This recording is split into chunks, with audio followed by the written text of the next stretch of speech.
皆さんこんにちは。今日は私たち日本人も間違って使うことが多いさ入れ言葉のお話です。とてもよく使うのですごく大切です。わかりやすく説明しますのでどうぞ最後まで見てください。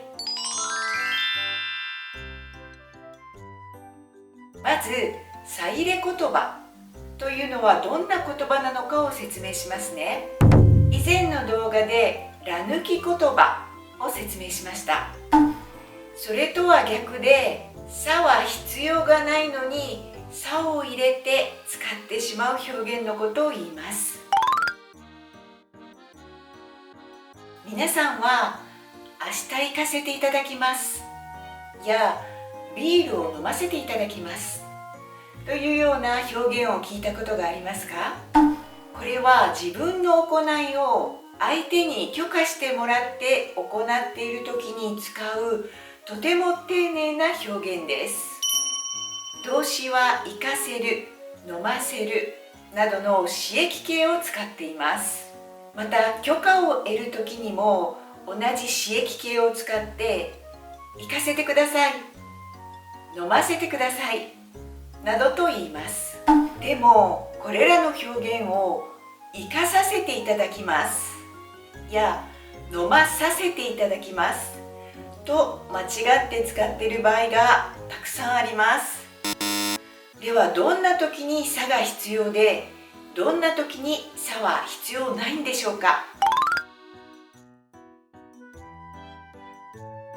さが必要なのはグループ2そしてグループ3の動詞の場合です。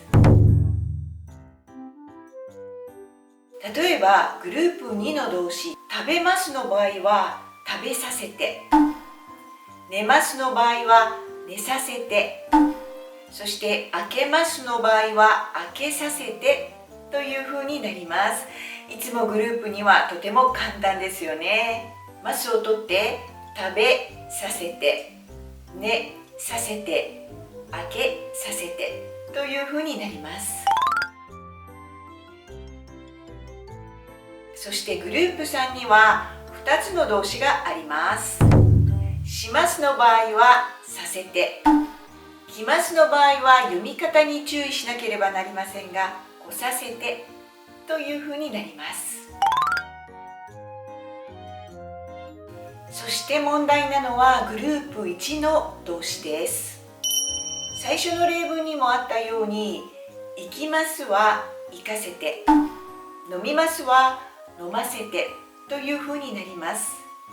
行かさせてや飲まさせてとさが入っているのは間違いになります。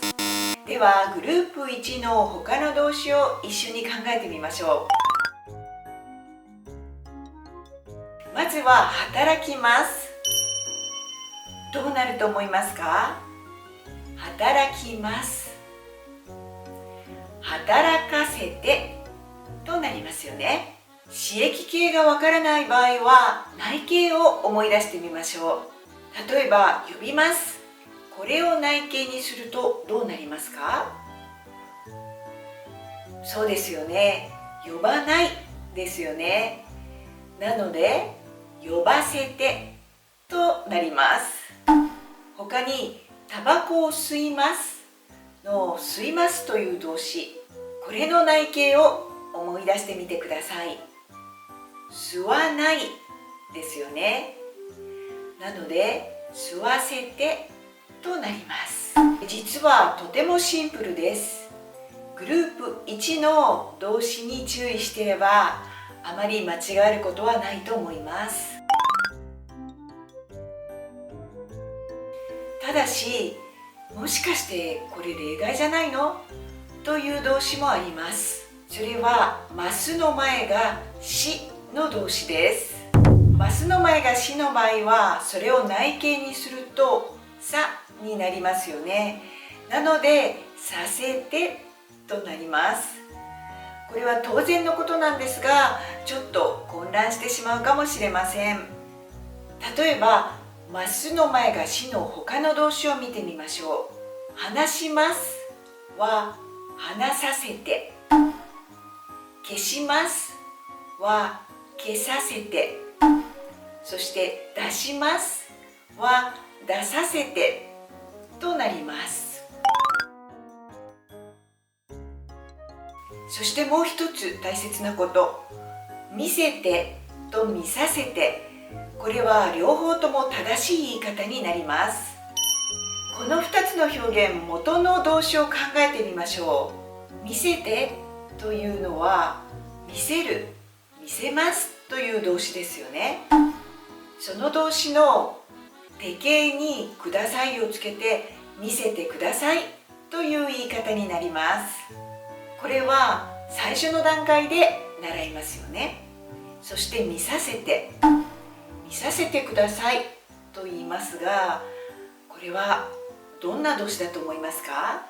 これは見る、見ますの詞液形を使っています。だからこの2つは文法的にも意味も異なります。ただとても似ているので、やっぱり混乱してしまいそうですよね。ややこしくて覚えられないという人は、最初はそれぞれを暗記してまず覚えるのがいいかもしれません。ということで今日はさ入れ言葉を勉強しました。